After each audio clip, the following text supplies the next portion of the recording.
আবু মাহজুরা রাদিয়াল্লাহু তাআলা আনহু, মক্কার মুয়াজ্জিন, আগে ছিল মুশরিক, পরে হয়েছে মুমিন। উনি কিভাবে মুমিন হইলেন এই ঘটনাটা একটু আপনাদের শোনাতে চাই। তা আপনাদের তো সময় নাই হাতে, হ্যাঁ সময় আছে? অষ্টম হিজরি। কত হিজরি? সবাই বলেন না একটু, কত হিজরি? অষ্টম হিজরিতে হুনাইনের যুদ্ধে রাসূল সাল্লাল্লাহু আলাইহি ওয়াসাল্লাম ফিরে আসতেছেন মদিনায়। পথিমধ্যে বেলাল রাদিয়াল্লাহু তাআলা আনহু আজান দিচ্ছেন। কি দিচ্ছেন? তো পাশে ছিল মুশরিকদের একটা পল্লী, কিছু মুশরিক তরুণ, কিছু অমুসলিম কিশোর, তারা আজানকে ব্যঙ্গ করতেছে। আমাদের বাংলায় মুখ ভেঙ্গানো বলে আর কি। বেলাল রাদিয়াল্লাহু তাআলা আনহু আজান দিচ্ছেন, ওই বাচ্চাগুলো মুশরিক, তো ওরা আজানকে ব্যঙ্গ করতেছে, বিকৃতি করে ওরাও আজান দিচ্ছে। উদ্দেশ্য হচ্ছে আজানকে নিয়ে ঠাট্টা করা। উদ্দেশ্য কি? ঠাট্টা করা। ব্যাপারটা মনে কষ্ট পাওয়ার মতো ব্যাপার না? কিন্তু বিশ্বনবী ওইখানে দেখেন কি খুঁজলেন। বিশ্বনবী খেয়াল করলেন অমুসলিম কিশোরদের মধ্য থেকে একটা কিশোরের গলাটা বড় দরাজ গলা, কণ্ঠটা বড় সুন্দর। খেয়াল করে দেখলেন যে কিছু কিশোর বেলালের আজানকে ব্যঙ্গ করে, বিকৃতি করে, কিন্তু একজনের কণ্ঠ দেখতে পাচ্ছেন না এত দূরে, কিন্তু কণ্ঠটা বড় সুন্দর, দরাজ গলা। বিশ্বনবী সাহাবীদেরকে বললেন, ধরো এগুলারে, ধরো। সবগুলারে ধরে বিশ্বনবীর সামনে আনা হলো। ওরা হাঁটু গেড়ে বসলো। বিশ্বনবী বললেন, তোমাদের মধ্যে কে যেন ব্যঙ্গ করে আজান দিচ্ছিল, তার গলাটা বড় উঁচু, গলার বেসটা বড় মজবুত, মেলোডিয়াস, সুমধুর কণ্ঠ। কে? আবু মাহজুরা বলে, আমার বন্ধুরা সবাই আমার দিকে আঙ্গুল দেখায়, আমি পড়ে গেছি বিপদে। রাসূল সাল্লাল্লাহু আলাইহি ওয়াসাল্লাম বাকি অমুসলিম তরুণদেরকে ছেড়ে দিলেন, বললেন তোমরা যাও। এবার আবু মাহজুরারে পাইছে। আবু মাহজুরার চুলের মধ্যে হাত দিলেন বিশ্বনবী, মাথায় হাত দিয়ে বললেন, এবার আজান দাও দেখি। আবু মাহজুরা বলে, আমি তো আজান দিতে জানি না, কারণ আমি তো বেলালেরটা শুইনা দিছি, আমার তো মুখস্থ নাই, আমি তো আজান দিতে জানি না। বিশ্বনবী বললেন, জানো না?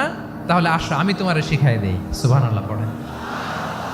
আবু মাহজুরা হাঁটু গেড়ে বসে, বিশ্বনবীর মোবারক হাত আবু মাহজুরার চুলের মধ্যে। বিশ্বনবী আজানের মুআল্লিম আবু মাহজুরাকে বলতেছে, ঠিক আছে তোমারে শিখাই দিচ্ছি, আমি যা যা বলবো আমার সাথে সাথে বলো, পারবা? আবু মাহজুরা বলে, পারবো। বিশ্বনবী আজান দিচ্ছেন, মাথায় হাত দিয়ে আল্লাহু আকবার, আল্লাহু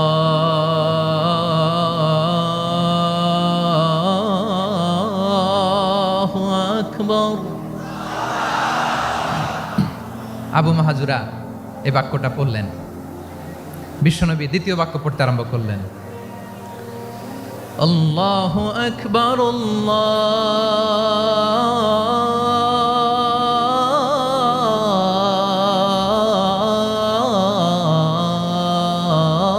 আল্লাহু আকবার। আবু মাহজুরা এই বাক্যটা বললেন। বিশ্বনবী আবু মাহজুরার মাথার মধ্যে হাত দিয়ে তৃতীয় বাক্য বললেন,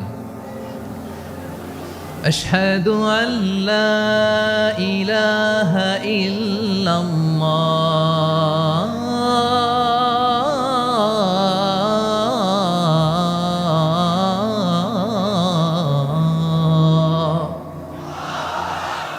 আবু মাহজুরা তৃতীয় বাক্য পড়লেন। বিশ্বনবী একটা বাক্য পরে আবু মাহজুরা পরে, বিশ্বনবী পরে আবু মাহজুরা পরে। আবু মাহজুরা কিন্তু অমুসলিম, মুশরিক।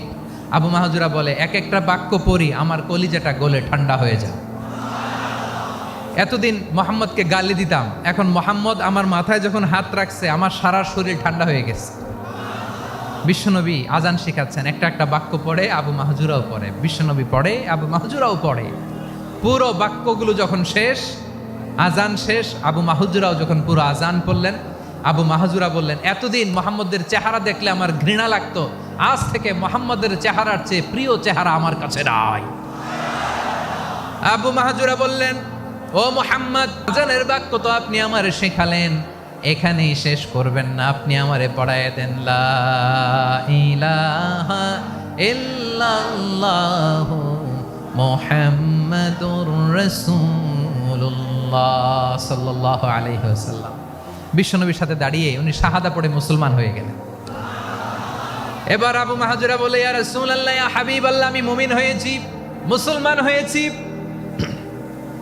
আপনার কাছ থেকে আজান শিখার সৌভাগ্য আমি লাভ করেছি নবী। আমার কণ্ঠের বড় তারিফ করেছেন, আপনি আমার আজানকে আপনি পছন্দ করেছেন। একটা জিনিস আপনার কাছে চাই, আপনি আমাকে মক্কার মসজিদুল হারামের মুয়াজ্জিন হিসেবে অ্যাপয়েন্ট করে দে। বিষ্ণু ঈসা ইসলাম বললেন, যাও আবু মাহজুরা, আমি তোমাকে পৃথিবীর শ্রেষ্ঠতম মসজিদ মক্কার মসজিদুল হারামের মুয়াজ্জিন হিসেবে অ্যাপয়েন্ট করে দিলাম। দেখছেন কিভাবে ট্যালেন্ট হান্টিং করতে হয়, কিভাবে হিউম্যান রিসোর্স মানব সম্পদকে ব্যবহার করতে হয়। আসছিল আজানকে ভেঙ্গাইতে, আসছিল কেন? আজানকে ব্যঙ্গ করার জন্য, বিকৃত করার জন্য। আজানকে বিকৃত করতে যে ইসলামের সবচাইতে শ্রেষ্ঠ মসজিদের মুয়াজ্জিন হয়ে গেল। পড়েন সুবহানাল্লাহ। হযরত আবু মাহজুরা রাদিয়াল্লাহু তাআলা আনহু ওনার এই সুললিত কণ্ঠ ব্যবহার করে মসজিদুল হারামে এত সুন্দর করে আল্লাহু আকবার বলে আজান দিতেন। মানুষগুলোর, মুসল্লিগুলোর, মক্কাবাসীর হৃদয়কে তিনি বিগলিত করে দিতেন। মানুষের হৃদয়কে ঠান্ডা হয়ে যেত। শুধু এখানেই শেষ না আমার যশোরের ভাইয়েরা। বিশ্বনবী যখন সাইয়েদনা আবু মাহজুরা রাদিয়াল্লাহু তাআলা আনহুকে আজান শিখাচ্ছিলেন, বলেন তো বিশ্বনবীর হাতটা কোথায় ছিল? আবু মাহজুরার মাথার সামনে, এই চুলের উপরে ছিল। আবু মাহজুরা ওই স্মৃতিটাকে ধারণ করবার জন্য, ওই স্মৃতিকে বহন করার জন্য বিশ্বনবীর মোবারক হাত আবু মাহজুরার কপালের চুলের যেই জায়গায় লেগেছে, মৃত্যুর আগের দিন পর্যন্ত আবু মাহজুরা মাথার ওই চুলে কোনোদিন ছুরি আর কামার লাগায় নাই, সেখানে কেচি লাগায় নাই, চুলের মধ্যে খুর লাগায় নাই। আবু মাহজুরা ডান দিকের চুল কাটতো, বাম দিকের চুল কাটতো, পেছনের চুল কাটতো, সামনের চুল কাটতো না। আবু মাহজুরা রাদিয়াল্লাহু তাআলা আনহুর সামনের চুলগুলো বড় হতে হতে যখন এত বড় হয়ে যায়, তিনি চুলগুলো পেঁচিয়ে মাথার মধ্যে রাখতেন। তারপরে তিনি পাগড়ি পরতেন। সবাই জিজ্ঞেস করতো, আবু মাহজুরা এটা আবার কেমন স্টাইল? দেখতে তোমারে কি বিদঘুটে লাগে? কেমন অড লাগে? কেমন খারাপ দেখা যায়? মক্কায় এমন কোনো মানুষ তো দেখি নাই, ডানে চুল কাটে, বায়ে চুল কাটে, পেছনে চুল কাটে, সামনে কাটে না। ওরে আবু মাহজুরা, কেমন দেখা যায় তোমারে? তুমি সামনের চুল কাটো না কেন? আবু মাহজুরা বলে, আমি হাঁটু গেড়ে পেয়ারা নবীর সামনে বসেছিলাম, আমার এই মাথার চুলের মধ্যে মুবারক হাত লাগিয়ে বিশ্বনবী নিজে আমাকে আজানের প্রতিটা বাক্য শিক্ষা দিয়েছেন। বিশ্বনবীর মোবারক হাত, পবিত্র হাত আমার মাথার চুলের যেই জায়গায় লেগেছে, আমি চাই ওই চুলগুলা নিয়ে আমি আমার কবরের ভিতরে যাব। সাইয়েদনা আবু মাহজুরা রাদিয়াল্লাহু তাআলা আনহু ইন্তেকালের আগের পর্যন্ত মাথার সামনের চুলগুলা কাটে নাই। মাথার সামনের চুল তিনি কাটেন নাই। সুবহানাল্লাহ বিহামদি। কেমন ভালোবাসতেন বিশ্বনবী সাহাবীদেরকে, সাহাবারা কেমন ভালোবাসতেন বিশ্বনবীকে। সামনের চুলগুলো বড় হতে হতে এত বড় ছিল, পেঁচিয়ে রেখে পাগড়ি পরতেন, কাটতেন না। নবীর হাত লেগেছিল। সুবহানাল্লাহ পড়েন। তাহলে what is the lesson? Moral of the story কি? মোরাল অফ দ্য স্টোরি হচ্ছে, আসছিল আজানকে ব্যঙ্গ করার জন্য, বিকৃত করার জন্য, হয়ে গেল মসজিদুল হারামের মুয়াজ্জিন। দেখেন বিশ্বনবী একটা খারাপ সিচুয়েশনের মধ্যে থেকে কি ভালো জিনিস বের করে আনলেন। আমি যে শুরুতে বলেছি কিভাবে তিনি হিউম্যান রিসোর্সকে ডেভেলপ করেছেন, ম্যানেজ করেছেন। তিনি যে চৌকস ট্যালেন্ট হান্টার ছিল, দেখেন সবার মধ্যে থেকে এর বাছাই করে মুয়াজ্জিন বানায় দিয়েছেন। সুবহানাল্লাহ পড়েন। তার মানে এই না সবাইরে ধরে ধরে উনি মুয়াজ্জিন বানাইছেন। যার যেই ট্যালেন্ট আছে তাকে ওই কাজে অ্যাসাইন করেছেন। যার যেই প্রতিভা আছে তার প্রতিভাকে ইসলামের কাজে লাগিয়েছেন। সুবহানাল্লাহ পড়েন। যায়েদ বিন সাবিত রাদিয়াল্লাহু তাআলা আনহু নাম শুনেছেন? যশোর, কথা বেরোয় না। যদি জিজ্ঞাসা সালমান খানের নাম শুনছেন, সবাই হাত তুলবে, জি হুজুর শুনছি, মানে সব দেখা শেষ। সালমান খান, আমির খান, অমুক খান, সব খান মুখস্থ, কিন্তু যায়েদ বিন সাবিতের নাম মুখস্থ নাই মুসলমানদের। যেই সাহাবী মাথার সামনের চুল কাটে নাই, মসজিদুল হারামের মুয়াজ্জিন বানাইছেন বিশ্বনবী, ওই সাহাবীর নাম কি? খায়া ফেলাইস, স্লোগানের সাথে খায়া ফেলাইস। আবু মাহজুরা। কি নাম? আবু মাহজুরা আল জুমাহি রাদিয়াল্লাহু তাআলা আনহু। এই নামটা আজকে নিয়ে যাইতে হবে যশোর। আবু মাহজুরা রাদিয়াল্লাহু তাআলা আনহু। 2 নম্বরে বলছিলাম যায়েদ বিন সাবিত রাদিয়াল্লাহু তাআলা আনহু। বিশ্বনবী দেখলেন মদিনার এই আনসারী সাহাবী হাইলি ট্যালেন্টেড, ইন্টেলেকচুয়াল, মেরিটোরিয়াস, জ্ঞানের প্রতি তার আকর্ষণ, মারাত্মক আকর্ষণ। বিশ্বনবী তাকে দায়িত্ব দিলেন, কোরআন যা নাজিল হয় তুমি লিখো, কাতিবুল ওয়াহি বানায় দিলেন। সুবহানাল্লাহ। যায়েদ বিন সাবিতরে আবার আজান শিখান নাই, কারণ তার মধ্যে বিশ্বনবী প্রতিভা দেখেছেন, একাডেমিক প্রতিভা। বিশ্বনবীর একাডেমিক প্রজেক্টগুলো তিনি হ্যান্ডেল করতেন। যায়েদ বিন সাবিত ছিল বিশ্বনবীর ব্যক্তিগত সচিব। কি ছিল? ব্যক্তিগত সচিব, বোঝেন নাই? বিশ্বনবীর ব্যক্তিগত সচিব এবং দোভাষী। ইহুদিরা কিছু লিখে দিলে এটার অর্থ বিশ্বনবীরে বুঝায় দিতেন, আবার ইহুদিদের কাছে কিছু লিখতে হলে তিনি লিখে দিতেন। বিশ্বনবী একদিন বললেন, ইন্নী ওয়াল্লাহি মা আমানু ইয়াহুদা আলা কিতাব। ইহুদিরা যে চিঠি পাঠায় অর্থ তো বুঝি না, আরেক ইহুদি আইনে অর্থ করা লাগে। আবার ইহুদিদের কাছে কিছু লিখে পাঠাইতে চাইলে আমরা তো লিখতে পারি না, ইহুদিরে দিয়ে লেখা লাগে। ওরা যে পয়রা শোনায় লিখে দেয়, আমি ওদের বিশ্বাস করি না। আমার নিজের একজন লোক দরকার। বিশ্বনবী এই যায়েদ বিন সাবিতকে চুজ করলেন ল্যাঙ্গুয়েজের জন্য।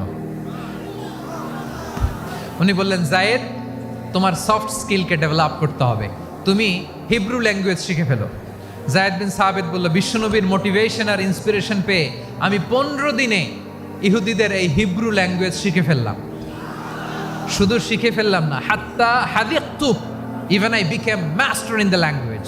এই ভাষা আমি পারদর্শী হয়ে গেলাম। এরপরে ইহুদিরা চিঠি লিখে পাঠালে আর কোনো ইহুদি ডাকা লাগতো না, আমি নবীর এটার অর্থ শুনে পরে বুঝাই দিতাম।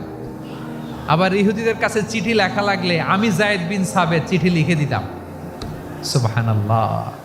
দেখেন, এত সাহাবীর মধ্য থেকে বিশ্বনবীর একাডেমিক প্রজেক্ট, ব্যক্তিগত সচিব, দোভাষী হিসেবে তিনি যায়েদ বিন সাবিতের মতো তরুণকে নির্বাচিত করেছেন।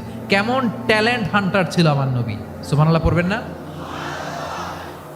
বিশ্বনবীর ইন্তেকালের পরে সাইয়েদনা আবু বকর রাদিয়াল্লাহু তাআলা আনহু যখন খলিফা হয়ে আসলেন, কোরআনকে সংকলনের দায়িত্ব দেয়া লাগবে, কোন সাহাবীকে দিবেন? সব সাহাবারা মিলে পরামর্শ করলেন। সাইয়েদনা আবু বকর, উমর সবাই মিলে এই বিশাল কোরআন সংকলনের গুরু দায়িত্ব বিশ্বনবীর ব্যক্তিগত সচিব, বিশ্বনবীর দোভাষী, বিশ্বনবীর সিলেক্ট করাই লোক যায়েদ ইবনে সাবিত রাদিয়াল্লাহু তাআলা আনহুকে দিয়েছে। কোরআনের কবি তো আজকে এখানে রাখে নাই। এই যে আজকের যে কোরআন পড়েন, এটা আগে এরকম ছিল না। কোরআন নাজিল হলে সাহাবারা চামড়ার, ওটের চামড়ায় লিখে ফেলতো, ওটের চ্যাপ্টা হাড্ডির মধ্যে লিখে ফেলতো, গাছের গুড়ির মধ্যে লিখে ফেলতো, বিভিন্ন জনের কাছে ছড়ানো ছিটানো ছিল। আবু বকর রাদিয়াল্লাহু তাআলা আনহু একসাথে করলেন, পরবর্তীতে উসমান রাদিয়াল্লাহু তাআলা আনহু একসাথে করলেন। 114 সূরার এখন এই মুসহাফ, এই কম্পাইলেশন, এই কপি আমরা পেয়েছি, যার হিউজ কন্ট্রিবিউশন ছিল। এই পুরো কোরআন কম্পাইলেশনের প্রজেক্ট ম্যানেজার ছিল যায়েদ বিন সাবিত রাদিয়াল্লাহু তাআলা। কোরআন কম্পাইলেশনের প্রজেক্ট ম্যানেজার। দেখেন, ওনারে মাথায় হাত দিয়ে আজান শিখায় নাই। সুবহানাল্লাহ কইবেন না? তাহলে প্রথম সাহাবী আবু মাহজুরাকে মুয়াজ্জিন বানাইলেন, যায়েদ বিন সাবিতকে ব্যক্তিগত সচিব আর দোভাষী বানালেন, মুসআব ইবনে উমাইর রাদিয়াল্লাহু তাআলা আনহুকে ইসলামের প্রথম অ্যাম্বাসেডর বানালেন। তাহলে তৃতীয় নাম্বার একজন সাহাবীর নাম বলছি, মুসআব ইবনে উমাইর। মুসআব কি নাম? He was the first ambassador in Islam. ইসলামের প্রথম ডিপ্লোমাট, প্রথম কূটনৈতিক, ইসলামের প্রথম কূটনৈতিক, ইসলামের প্রথম ডিপ্লোমাট, প্রথম অ্যাম্বাসেডর মুসআব ইবনে উমাইর। মক্কার তরুণ যুবক, উনি পারফিউম লাগাইলে মানুষ দেখলেই বুঝতো এটা মুসআব লাগাইছে। এমন ড্যাশিং ফেসের ছিল, এমন স্মার্ট ড্যাশিং ফেস, এমন পার্সোনালিটির মানুষ ছিল মুসআব রাদিয়াল্লাহু তাআলা। কারণ যিনি ইসলামের স্পোকম্যান হবেন, মুখপাত্র হবেন, তার স্মার্ট হওয়ার দরকার আছে না নাই? আকাবার প্রথম শপথ যখন হলো, তাদের সাথে বিষ্ণু ঈসা ইসলাম মদিনাতে একজন মুখপাত্র পাঠালেন, ডিপ্লোমাটকে পাঠালেন, অ্যাম্বাসেডর অফ ইসলাম। তিনি হচ্ছেন মুসআব ইবনে উমাইর। পড়েন সুবহানাল্লাহ। বিশ্বনবী দেখলেন সে অনেক স্মার্ট, তার ডেডিকেশন আছে, সিনসিয়ারিটি আছে, এবং মদিনায় যে আউস খাজরাজ গোত্রের নেতাদের সাথে ডিল করতে হবে, ইহুদিদের সাথে ডিল করতে হবে, ওখানে একজন পাক্কা জানু খেলোয়াড়ের দরকার আছে না নাই? মুসআব ইবনে উমাইর রাদিয়াল্লাহু তাআলা আনহু, ওনাকে বিষ্ণু ঈসা ইসলাম চুজ করলেন। এবং বিষ্ণু ঈসা ইসলামের এই চুজিংটা, এই সিলেকশনটা এত সুন্দর ছিল, তিনি মদিনাতে যে বিশ্বনবী আসার আগেই মদিনার জমিনকে তিনি উর্বর করে ফেলছেন। প্রতিটা ঘরে ঘরে কালিমার দাওয়াত তিনি পৌঁছায় দিয়েছেন। জুমার বিধান নাজিল হয়েছে, কিন্তু মক্কায় পরিবেশ নাই জুমা পালনের। বিষ্ণু ইসলাম একজনকে দিয়ে খবর পাঠালেন, যাও মদিনায় মুসাবকে যে বলো, মুসাব তো আমার শিক্ষক, আমার স্পোকম্যান, মদিনাতে যেন তারা জুমা কায়েম করে। বিশ্বনবীর আগেই মুসাব মদিনার মুসলিমদেরকে নিয়ে মদিনায় প্রথম জুমা কায়েম করে ফেলছে। কোন সুবহানাল্লাহ। ডিপ্লোম্যাটদের কেমন হইতে হয়, অ্যাম্বাসেডারের কেমন হইতে হয়, মুসাব রাদিয়াল্লাহু তাআলা আনহুর কাছ থেকে শিখে নাও। মুসাব নামটা কেমন লাগে? যশোর যাদের সন্তান হবে, ছেলে সন্তান, আমার রাস্তায় পাইলে সবাই জিজ্ঞেস করে, হুজুর একটা নাম দেন, আমার ছেলে হবে। যশোরবাসীর জন্য আমি একটা নাম দিয়ে দিলাম, নাম রাখতে হবে মুসাব। কি নাম? নামটা যাদের ভাল লাগে, ছেলে সন্তান অনাগত আসবে, মনে চাইলে নাম রেখে দিবেন মুসাব রাদিয়াল্লাহু তাআলা আনহুর নামে মুসাব। তাহলে মুসাব রাদিয়াল্লাহু তাআলা আনহুকে বিশ্বনবী ল্যাঙ্গুয়েজ শিখান নাই, সফট স্কিল শিখান নাই। জায়েদ রাদিয়াল্লাহু তিনি হিব্রু ল্যাঙ্গুয়েজ শিখেছেন, সুরিয়ানি শিখেছেন, কিন্তু মুসাবকে তিনি বানিয়েছেন the spokesman of Islam, the first diplomat, the ambassador of Islam. সুবহানাল্লাহ পড়বেন না? আব্দুল্লাহ ইবনে আব্বাস রাদিয়াল্লাহু তাআলা আনহু বিশ্বনবীর কাজিন, চাচাতো ভাই। আবার মাইমুনা রাদিয়াল্লাহু তাআলা আনহু, মাইমুনা নবীর স্ত্রী, তিনি ছিলেন আব্দুল্লাহর আপন খালা। তো নবীর বউ যদি ওনার খালা হয়, নবী তার কি? বুঝে নাই, নবী তার কি? খালু। তাহলে সম্পর্ক অনেক গভীর, কাজিন আবার খালু। ছোট্ট মানুষ, তাই রাতে মাঝে মাঝে ঘরে থাকতো। বিশ্বনবী দেখলেন আব্দুল্লাহ যেহেতু আমার ঘরে ঢুকতে পারে, আব্দুল্লাহরে এই উম্মতের বড় শিক্ষাবিদ বানাইতে হবে। কথা বোঝে নাই? আব্দুল্লাহকে কি বানাইতে হবে? শিক্ষাবিদ, এডুকেটর অফ দিস উম্মাহ, এই উম্মার শিক্ষাবিদ বানাইতে হবে। তাই আব্দুল্লাহ ইবনে আব্বাসকে বিশ্বনবী হাতে কলমে শিক্ষা দিয়েছেন। আব্দুল্লাহ ইবনে আব্বাস রাদিয়াল্লাহু তাআলা আনহু, মনোযোগ দিয়ে কয়েকটা মিনিট শুনুন, আমি এখনই শেষ করে দিচ্ছি, এরপর আওয়াজ করবে। এই যে এগুলো কি আমি বুঝলাম না। আমি বললাম না সব করা যাবে, বসে যাও, শুয়ে যাও, চলে যাও, আওয়াজ করা যাবে না। অন্যকে বসো এটাও বলার দরকার নেই, জাস্ট এদিকে তাকাও। আল্লাহ। আব্দুল্লাহ ইবনে আব্বাস রাদিয়াল্লাহু তাআলা আনহু, ওনাকে বিশ্বনবী হাতে কলমে শিক্ষা দিয়েছেন, যেহেতু উম্মতের শিক্ষাবিদ হবেন, এডুকেটর হবেন। তো বিশ্বনবী রাতে যখন তাহাজ্জুদ পড়তেন, ছোট্ট আব্দুল্লাহ ঘরে থাকতো। বুঝতে পেরেছেন? ছোট্ট মানুষ তো ঘরে থাকতো। তো বিশ্বনবী তাহাজ্জুদের জন্য একবার দাঁড়িয়েছেন, ছোট্ট আব্দুল্লাহ ওযু করে দাঁড়াইছে। আচ্ছা বলেন তো, ইমাম আর মুসল্লি মোট যদি দুইজন হয়, একজন ইমাম একজন মুসল্লি, তো মুসল্লি ইমামের কোন দিকে দাঁড়াবে? ডানে দাঁড়াবে। ছোট্ট আব্দুল্লাহ বোঝে নাই, বিশ্বনবী তাহাজ্জুদ শুরু করেছেন, উনি একতেদা করছেন আর দাঁড়াইছেন বায়ে। কোথায় দাঁড়িয়েছেন? আব্দুল্লাহ বলেন, যখন আমি বায়ে দাঁড়ালাম, আখাযা রাসূলুল্লাহ সাল্লাল্লাহু আলাইহি ওয়াসাল্লাম উযুনি আল ইয়ুমনা ইয়াফতিলুহা, বিশ্বনবী নামাজরত অবস্থায় আমার কান ধরে টেনে আমার ডান দিকে এনে দাঁড় করায় দিলেন। পড়েন সুবহানাল্লাহ। দেখেন হাতে কলমে শিক্ষা। আর জীবনে ভুল হবে? কথা কয় না, আর ভুল হবে? আর ভুল হবে না। এভাবে বিশ্বনবীর অনেক সঙ্গ পেয়েছেন, সফর করেছেন, একই বাহনে বসেছেন, এক বাহনে বসে লম্বা নাসিহত করেছেন, বলেছেন, ইয়া গোলাম ইহফাজিল্লাহ ইয়াহফাজকা, ইহফাজিল্লাহ তাজিদহু তুজাহাক, ইযা সাআলতা ফাসআলিল্লাহ ওয়া ইযা ইসতাআনতা ফাসতাইন বিল্লাহ। আল্লাহর বিধান মানো, আল্লাহর বিধান রক্ষা করো, আল্লাহ তোমায় রক্ষা করবে। আব্দুল্লাহ, চাইতে হলে আল্লাহর কাছে চাও, সাহায্য চাইতে হলে আল্লাহর কাছে সাহায্য চাও। মনে রাখো, গোটা বিশ্বের সবাই যদি তোমার সাহায্য করতে চায়, ততটুকুই করতে পারবে যতটুকু আল্লাহ তোমার নসিবে রেখেছে।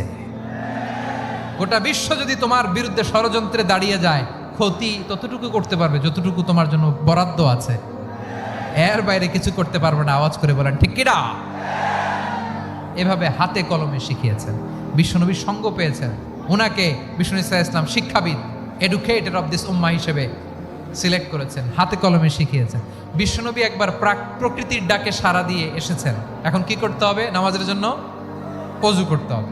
বিশ্বনবী এসেই দেখেন ওযুর বদনায় পানি ভরা, খুশি হয়ে গেলেন, বললেন, কে রেখেছে পানি? একজন বলল, আব্দুল্লাহ রেখেছে। বিশ্বনবী অত্যন্ত খুশি হলেন, খুশি হয়ে একটা দোয়া করলেন, বললেন, আল্লাহুম্মা ফাক্কিহু ফিদ্দীন ওয়া আল্লিমহু তা'ওয়িল। আল্লাহ তুমি আব্দুল্লাহকে দ্বীনের বুঝ দিও আর কোরআনের তাফসির শিক্ষা দিও। বিশ্বনবীর এই দোয়া এমন লাগছে উনি রঈসুল মুফাসসিরিন, এই পৃথিবীতে যত মুফাসসির ছিল, যত মুফাসসির আসবে, সকল মুফাসসিরের সম্রাট হিসেবে স্বীকৃত হয়েছেন আব্দুল্লাহ ইবনে আব্বাস। বিশ্বনবী ওনারা আজান শিখান নাই, বিশ্বনবী ওনারা ল্যাঙ্গুয়েজ শিখান নাই, বিশ্বনবী ওনারা অ্যাম্বাসাডর বানান নাই, হাতে কলমে শিক্ষা দিয়েছেন। ছোট্ট মানুষ বিশ্বনবী ইন্তেকাল করলেন, আবু বকরের সময় গেল, ওমরে ফারুকের খেলাফত, তখনও তিনি তরুণ। ওমরে ফারুক রাদিয়াল্লাহু তাআলা আনহু ওনার ক্যাবিনেট মিনিস্ট্রির বৈঠকে এই আব্দুল্লাহ ইবনে আব্বাসকে পাশ দিয়ে বসায় রাখতেন। বয়স্ক সাহাবারা এটা পছন্দ করতো না, তারা বলতো ঘটনা কি, আব্দুল্লাহর মতো ছেলে নাতি আমাদের আছে, এরা কেন রাখে ওমরে ফারুক? ওমরে ফারুক এটা টের পেলেন, তিনি বুঝতে পারলেন যে ক্যাবিনেট মেম্বাররা এটা পছন্দ করে না, ছোট্ট আব্দুল্লাহরা কেন রাখি, কেন যে রাখি এটা একদিন বুঝাবো। একদিন মিটিংয়ে তিনি সবাইকে বললেন, ইদা জাআ নাসরুল্লাহি ওয়াল ফাতহ। এই আয়াত দ্বারা উদ্দেশ্য কি বলেন তো মুরব্বী সাহাবীরা? এক সাহাবী বলেন, এই সূরা দ্বারা উদ্দেশ্য, আল্লাহ বলেছেন আমাদেরকে বিভিন্ন ল্যান্ড, বিভিন্ন এলাকা বিজয় করতে হবে। ওমরে ফারুক বললেন না, হয়নি। আরেকজন বললেন, বিজয় হওয়ার পর আমাদের বেশি বেশি আল্লাহর বরত্বের ঘোষণা দিতে হবে, এটা উদ্দেশ্য। ওমরে ফারুক বললেন না, হয় নাই। যারা জিজ্ঞেস করেন কেউ পারে না। সব শেষে বিশ্বনবী ছোট্ট আব্দুল্লাহরে বলেন, আব্দুল্লাহ ইদা জা নাসরুল্লাহি ওয়াল ফাতহ, এর দ্বারা উদ্দেশ্য কি বলো তো? ছোট্ট আব্দুল্লাহ বলেন, হুয়া আজালু রাসূলিল্লাহ। এই আয়াত দ্বারা বিশ্বনবীর বিদায়কে উদ্দেশ্য নেওয়া হয়েছে। ওমরে ফারুক বললেন, হাদা হুয়া, এটাই তো সঠিক উত্তর, এটাই সঠিক তাফসীরে আয়াতের। কারণ ইদা জা নাসরুল্লাহি ওয়াল ফাতহ, যখন আল্লাহর সাহায্য আর বিজয় আসবে, ওয়া রাআইতান নাসা ইয়াদখুলুনা ফি দীনিল্লাহি আফওয়াজা, আপনি দেখবেন দলে দলে, ঢলে ঢলে, বানের পানির মতো মানুষ ইসলামের দিকে ঢুকতেছে, ইসলামের বিজয় হয়েছে। তো ইসলামের বিজয়ের মিশন নিয়ে নবী আসছে, বিজয়ী যখন হয়ে গেছে, এখন তো নবীর বিদায় হবে। জোরে বলেন ঠিক কিনা? কোন সাহাবী এই সূক্ষ্ম কথাটা ধরতে পারে নাই, ওই আব্দুল্লাহ ছাড়া। আব্দুল্লাহ যখন উত্তর দিছে, সব সাহাবীদের টনক নড়েছে। এরপর থেকে কোনো ক্যাবিনেট মিটিং এ আর কোনো সাহাবারা কোনো প্রশ্ন করে নাই, আওয়াজ করে পড়েন সুবহানাল্লাহ। আব্দুল্লাহ ইবনে আব্বাসকে দ্য এডুকেটর অফ দ্য উম্মাহ, উম্মার শিক্ষাবিদ হিসেবে গ্রহণ করেছেন। আওয়াজ করে পড়তে হবে আল্লাহু আকবার। সাহাবীদের নামগুলো মনে থাকবে। এক নম্বরে আবু মাহজুরা, মুয়াজ্জিন বানাইছেন। যায়েদ ইবনে সাবিত, দোভাষী, ট্রান্সলেটর অফ প্রফেট, এবং তিনি ছিলেন বিশ্বনবীর ব্যক্তিগত সচিব। Musab ibn Umair, the first ambassador and diplomat of Islam. Abdullah ibn Abbas, এই উম্মার সবচেয়ে বড় এডুকেটর, শিক্ষাবিদ। আরেকজন ছিল আব্দুল্লাহ ইবনে মাসউদ রাদিয়াল্লাহু তাআলা। দুই আব্দুল্লাহ, আব্বাস গেল, আরেকজন হচ্ছে মাসউদ। মক্কার তরুণ, ছাগল পালতো মুশরিকের। বিশ্বনবী আর আবু বকর রাদিয়াল্লাহু তাআলা আনহু একবার গেলেন, যে দেখে এই তরুণ দাঁড়ায় আছে। বিশ্বনবী বলেন, আমি খুব ক্ষুধার্ত, তোমার কাছে কি দুধ আছে ছাগলের? আব্দুল্লাহ ইবনে মাসউদ বলে, আছে। ওয়ালাকিন আনা মুতামান, কিন্তু যে দুধ আছে এটা আমানতের, আমি দিতে পারবো না। বিশ্বনবী এইটা শুনেই তারা টার্গেট করে ফেলছে। আনা মুতামান, দুধ আছে কিন্তু এটা আমার মালিকের, আমি তো দরদ দেখাই, আমার মালিকের দুধ আপনি পথিক, আপনারা দিতে পারি না। বিশ্বনবী টার্গেট করে ফেলছেন, এরে আমার কাজে লাগাইতে হবে। বিশ্বনবী বললেন, আচ্ছা ঠিক আছে, দুধ দিও না, কিন্তু এমন ছাগি আছে কিনা যেই ছাগির সাথে কোনো ছাগলের মিলন হয় নাই, তার ওলানে দুধও আসে নাই, বাচ্চাও নাই, এরকম ছাগির থেকে যদি আমি দুধ খাই তাহলে তো সমস্যা নাই। বলতেছে, এরকম ছাগির থেকে দুধ খাইলে সমস্যা নাই, কারণ এরকম ছাগির ওলান থেকে দুধ আসবেও না। বলতেছে, ঠিক আছে, এরকম একটা ছাগি নিয়ে আসা হলো। বিশ্বনবী বিসমিল্লাহ বলে ওই ছাগির ওলানে হাত দিলেন। হাত দিতে দেরি, পুরো ওলানটা দুধে ভরে যেতে দেরি হয় না। বিশ্বনবী আর আবু বকর রাদিয়াল্লাহু তাআলা আনহু দহন করে পেট ভরে খেলেন। এই দৃশ্য আব্দুল্লাহ ইবনে মাসউদের হৃদয়ে দাগ কাটলো। এই মুজিজা দেখে তিনি বললেন, আশহাদু আল্লা ইলাহা ইল্লাল্লাহ ওয়া আশহাদু আন্না মুহাম্মাদুর রাসূলুল্লাহ। তিনি ষষ্ঠ মুসলিম ছিলেন, 6 নম্বর মুসলমান। ওনাকে টার্গেট করে বিশ্বনবী দেখলেন এমন ইন্টেলেকচুয়াল ব্রেন, উনি সূক্ষ্ম সূক্ষ্ম জিনিস বুঝে বেশি, ফিকহি জ্ঞান ওনার মধ্যে বেশি। বিশ্বনবী ওনাকে কোরআনের জ্ঞান শিক্ষা দিতে লাগলেন। উনি বিশ্বনবী সবার কাছে কোরআন শোনায়, কিন্তু বিশ্বনবী নিজে আব্দুল্লাহ ইবনে মাসউদের কাছ থেকে কোরআন শুনতো। বিশ্বনবী একবার বললেন, ইকরা আলাইয়া ইয়া মাসউদ। ইবনে মাসউদ, একবার শোনাও তো কোরআন দেখি। আব্দুল্লাহ ইবনে মাসউদ বলে, আকরাউ আলাইকা ওয়া আলাইকা উনজিল। নবী, আপনার উপর কোরআন নাজিল হয় আর আমি আপনার সামনে কোরআন পড়বো? বিশ্বনবী বললেন, ইন্নী উহিব্বু আন আসমাআহু মিন গায়রি। আমি নিজে পড়তে যেমনি ভালোবাসি, অন্যে পড়ুক আমি শুনবো, এটাও আমি ভালোবাসি। সূরা নিসা তিনি তেলাওয়াত করে শুনিয়েছেন। এমন সূক্ষ্ম সূক্ষ্ম বিষয় বিশ্বনবী উনাকে ধরিয়ে দিয়েছেন, উনি হয়ে গিয়েছেন আব্দুল্লাহ ইবনে আব্বাস হয়েছেন রাইসুল মুফাসসিরিন, উনি হয়ে গিয়েছেন ফাকিহুল উম্মাহ। উনার চাইতে বড় ফকিহ এই পৃথিবী আর দেখবে না, চিল্লায় বলেন সুবহানাল্লাহ। উনি বলতেন ওয়াল্লাহি ওয়াল্লাহি ইল্লাযী লা ইলাহা গায়রু মা উনজিলাত সূরাতুন ইল্লা ওয়া আনা আ'লামু আইনা উনজিলাত ওয়া ফীমা উনজিলাত। বিশ্বনবী এমন ভাবে কোরআনের দার্স আমাকে দিয়েছেন, কোরআনে যত সূরা নাজিল হয়েছে যেখানে নাজিল হোক না কেন আমি জানি এটা কোথায় নাজিল হয়েছে এবং কোন প্রেক্ষাপটে নাজিল হয়েছে। এমন একটা সূরা নাই যে সূরার কোথায় নাজিল হয়েছে আমি মাসুদের জানা নাই, কোন প্রেক্ষাপটে নাজিল হয়েছে আমার জানা নাই। এরকম ঘটবে না, চিল্লায় বলেন আল্লাহু আকবার। এই আব্দুল্লাহ ইবনে মাসউদ রাদিয়াল্লাহু তাআলা ওমর ফারুকের সময় কুফার চিফ জাস্টিস ছিলেন। কুফা নগরীর চিফ জাস্টিস, চিফ জাস্টিস বুঝেন নাই? বিচারপতি। কি ছিলেন? সবাই বলে নাই কি ছিলেন? বিচারপতি ছিলেন। এবং ওনার যে ফিকহি জ্ঞানের ধারা, এটাই আলকামা, ইব্রাহিম আন-নাখাই, হাম্মাদ ইবনে সুলাইমান হয়ে ইমাম আবু হানিফা পর্যন্ত পৌঁছেছে। এবং ওনার ফিকহি জ্ঞানের ধারাই হানাফি মাযহাবে অ্যাকসেপ্ট হয়েছে। আজও এগুলো হানাফি মাযহাবে চর্চিত হয়। হানাফি মাযহাবের সব ফিক আব্দুল্লাহ ইবনে মাসউদের ফিকহি জ্ঞানের ধারা থেকে নেওয়া হয়েছে, চিল্লায় পড়েন সুবহানাল্লাহ। তাহলে উনাকে বিশ্বনবী বানিয়েছেন জুরিস্ট, আইনবিদ, ফাকিহ। উনারে আজান শিখান নাই। হিউম্যান রিসোর্স ডেভেলপমেন্ট কিভাবে করবেন, মানব সম্পদের উন্নয়ন কিভাবে করতে হয়, কিভাবে যার যেখানে প্রতিভা কাজে লাগাতে হয় উনি দেখিয়েছেন। সুবহানাল্লাহ পড়বেন না? খালিদ বিন ওয়ালিদ নাম শুনছেন? কে কে শোনেন নাই হাত তোলেন। কি ছিলেন? বীর যোদ্ধা ছিলেন খালিদ বিন ওয়ালিদ। কিন্তু তিনি ইসলাম ধর্ম গ্রহণ করেছেন অনেক দেরিতে, 8ম হিজরিতে। তার মানে 8ম হিজরির আগে উনি মুশরিকদের পক্ষে লড়াই করেছেন। ওনার হাতে কত মুসলিম সাহাবী যে নিহত হয়েছে হিসাব নাই। বিশ্বনবী টার্গেট করে রাখছে, তুমি আমাদের মুসলিমদের এত ক্ষতি করলা, তুমি যখন মুসলমান হবা তোমারে দিয়ে আমি এমন কাম করামু যে এটা আর কেউ করতে পারবে না। সুবহানাল্লাহ নাই? যশোর ক্লান্ত হয়ে গেছে।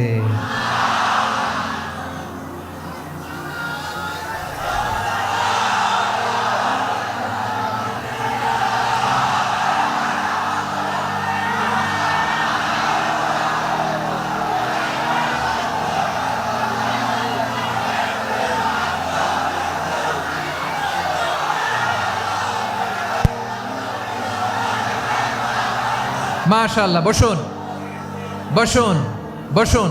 খালিদ বিন ওয়ালিদ রাদিয়াল্লাহু তাআলা 8ম হিজরিতে মুসলিম হয়েছেন, মক্কা বিজয়ের আগে। তো মক্কা বিজয়ের আগে যখন মুসলিম হয়েছেন, এর আগে কি করছেন? কাফিরদের সাথে যুদ্ধ করেছেন। উনি উহুদের যুদ্ধে মুসলমানদের যে পরাজয় ভাব, কঠিন পরিস্থিতির মুখোমুখি উনার কারণে পেছন থেকে এমন আতর্কিত আক্রমণ করেছেন, মুসলমানদেরকে কচুকাটা করেছেন। 8ম হিজরিতে আল্লাহ তাআলা হেদায়েতের নূর দিয়ে ওনার হৃদয়টাকে উজালা করে দিলেন। লা ইলাহা এটা এমন বাণী যার হৃদয়ে একবার টাচ খাবে, এইটা থেকে সে আর পালিয়ে বেড়াতে পারে।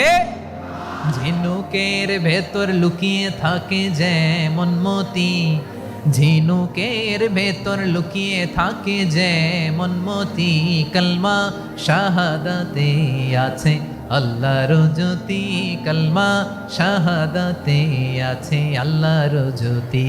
ঠিক কিনা বলেন? মক্কা বিজয়ের আগে মুসলিম হলেন, হওয়ার পরেই বিশ্বনবীর টার্গেট ফুলফিল হলো। ওই যে টার্গেট করে রেখেছেন আর দোয়া করেছেন, খালিদ বিন ওয়ালিদ যদি মুসলিম হয় তাকে আমি মিলিটারি চিফ বানাবো। ওনাকে আজান শিখান নাই, ওনারে কান ধইরা নামাজের এই মাথা থেকে ওই মাথা আনান নাই, ফিকহি কোরআনের সূক্ষ্ম তাফসীর ওনারে শিখান নাই, অ্যাম্বাসেডর বানান নাই। বিষ্ণু ইসলাম উনাকে সামরিক অভিযানে প্রেরণ করেছেন। সামরিক অভিযানে তিনি প্রেরণ করেছেন। উনার জীবদ্দশায় উনার নেতৃত্বে যতগুলো যুদ্ধ হয়েছে, একটা যুদ্ধেও তিনি পরাজয় বরণ করেন নাই। ওমরে ফারুকের সময়কালে তিনি চিফ অফ মুসলিম মিলিটারি, মানে মুসলিম সেনাপতি হয়েছেন। যশোর আওয়াজ করো, ঠিক কিনা বলো? সেনাপতি, মুসলিম সেনাপতি। তাহলে কিভাবে হিউম্যান রিসোর্স ব্যবহার করতে হয় গোটা বিশ্ব আমার নবীর কাছ থেকে শিখে নাও। খালিদ বিন ওয়ালিদ, ওনাকে বিশ্বনবী একটা উপাধি দিয়েছেন। উপাধিটা হচ্ছে সাইফুল্লাহিল মাসলুল, আল্লাহর নাঙ্গা তরবারি, আল্লাহর খোলা তরবারি, দ্য ওপেন সোর্ড অফ আল্লাহ। খালিদ বিন ওয়ালিদ মুসলিম সেনাপতি। হাসান বিন সাবেত নাম শুনছেন? দেখি উনি কি ছিল বলেন। রাসূলের সভা কবি, কালচারাল হিজিমনিকে ডিফিট করার জন্য। উনি ভালো অস্ত্র চালানো জানতেন না, ওই কাজে উনি যেতেন না। ওনার ছিল কাব্য প্রতিভা। কাব্য প্রতিভা, কাফিররা কবিতা দিয়ে নবীকে গালি দিত।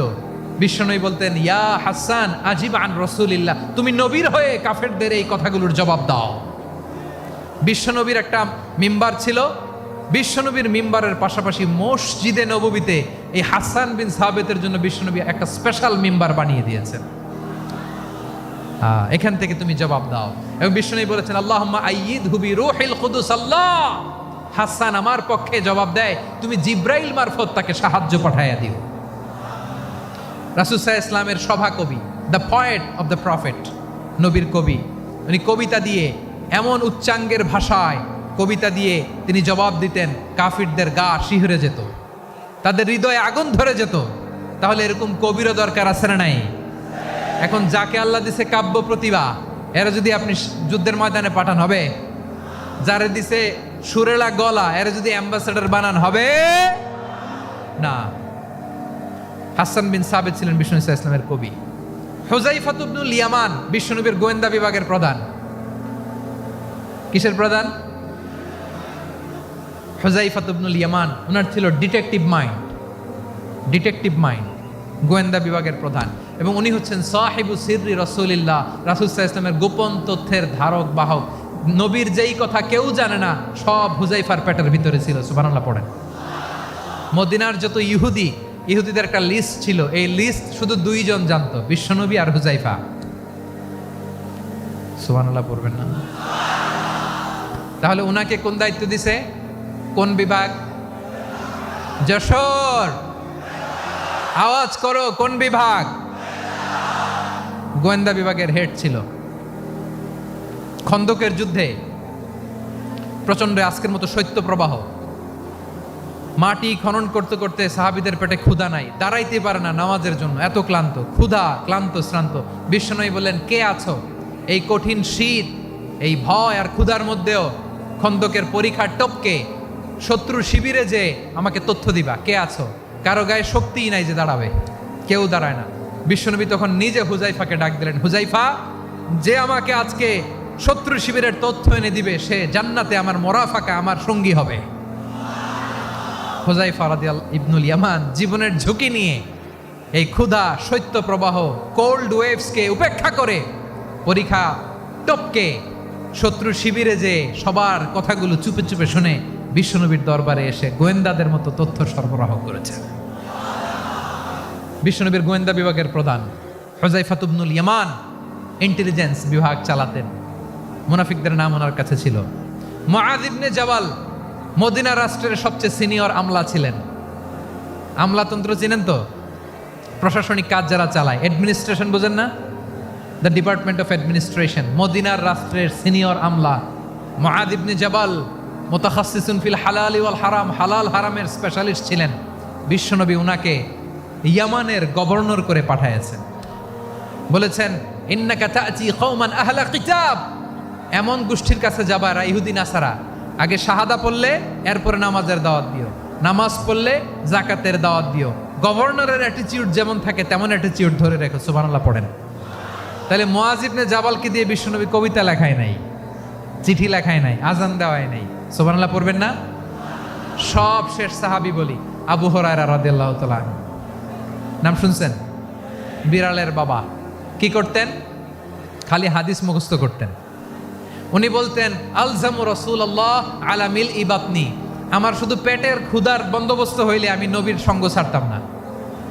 আমার আনসার সাহাবারা ক্ষেত খামারের কাজ করতো, আমার মুহাজির সাহাবারা ব্যবসা করতো, আর আমি নবীর সাথে সাথে থাকতাম। শুধু সকাল বিকাল দুই বেলা যদি আমার খাবারের বন্দোবস্ত হয়, আমি আর নবীর লক ছাড়ি না। সুবহানাল্লাহ কইবেন না? 5374টা হাদিস তিনি বর্ণনা করেছেন। সবচেয়ে বেশি হাদিস বর্ণনাকারী সাহাবী হাদিস প্রিজার্ভেশনের কাজে বিশ্বনবী ওনাকে কাজে লাগিয়েছেন। উনি একদিন বলেন, ইয়া রাসূলুল্লাহ আসমাউ মিনকা কাসীরান ফালা আহফাজু, নবী অনেক কথা শুনি আমার মনে থাকে না। বিষ্ণু বললেন, তাই? উবসুত রিদাক, তোমার চাদরটা বিছাও। আবু হুরায়রা বিছালেন, বিশ্বনবী হাত বুলায় দিলেন, এরপরে অনেক হাদিস বর্ণনা করলেন।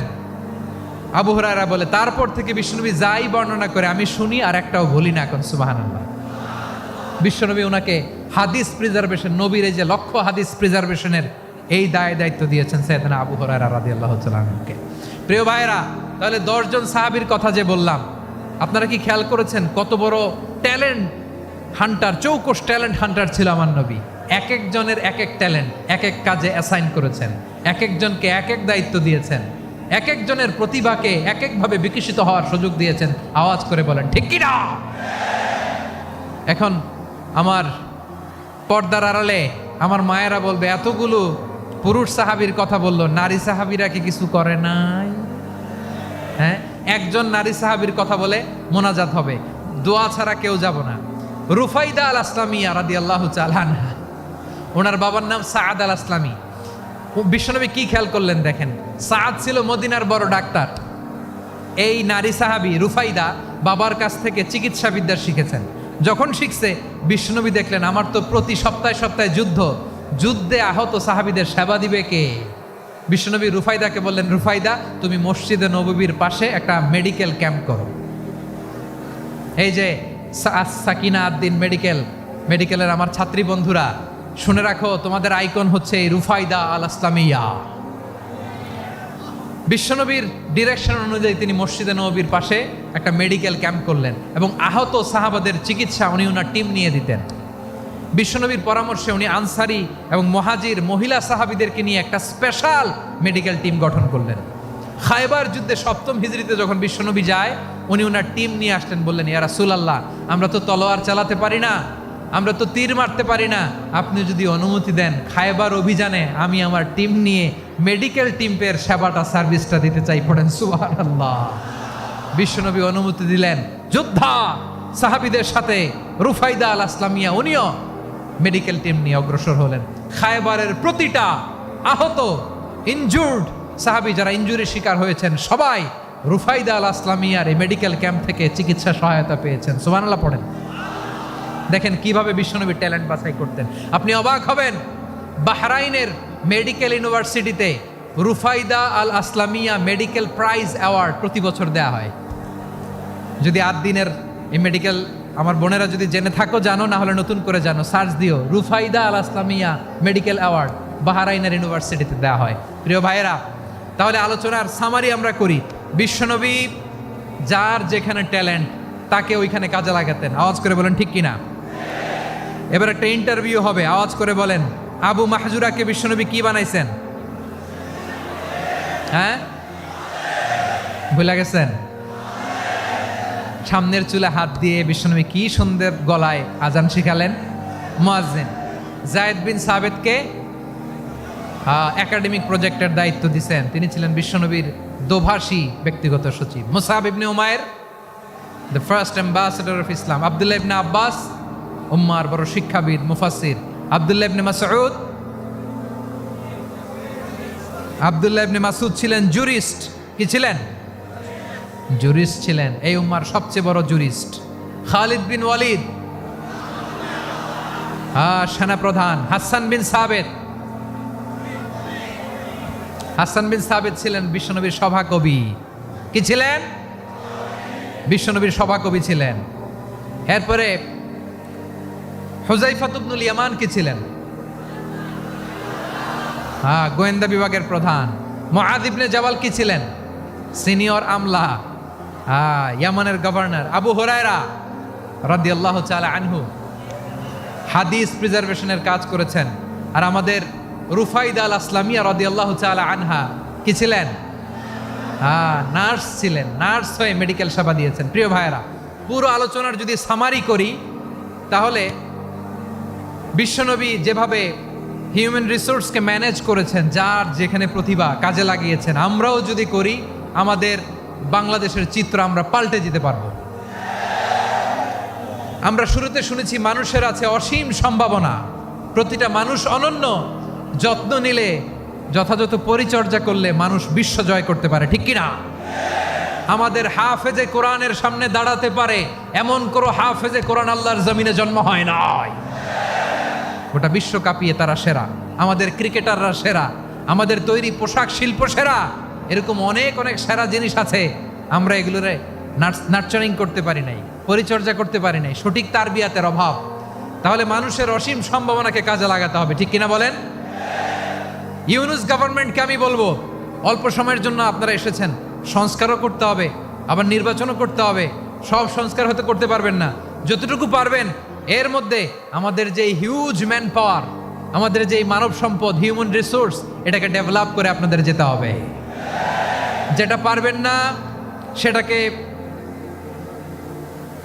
পরবর্তী নির্বাচিত গভর্নমেন্টের কাছে রেখে যেতে হবে, যে তারা যেন করে, তাদের কাছে আপনারা এটা রেখে যাবেন। তাহলে মানুষ চাইলে বিশ্ব জয় করতে পারে। আর মানুষকে হারাতে পারে কেউ? জোরে বলো যশোর, মানুষকে হারাতে পারে কেউ? আল্লাহ আমাদেরকে জনসংখ্যা দিয়েছেন প্রিয় ভাইয়েরা।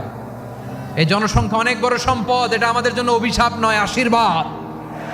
আমাদের জনসংখ্যাকে যদি আমরা জনশক্তিতে রূপান্তর করতে পারি, আজকে বাংলাদেশ যে অবস্থানে দাঁড়িয়ে আছে, বাংলাদেশ তার 20 গুণ উন্নতির শিখরে চলে যাবে। চিল্লায় বলো ঠিক কিনা?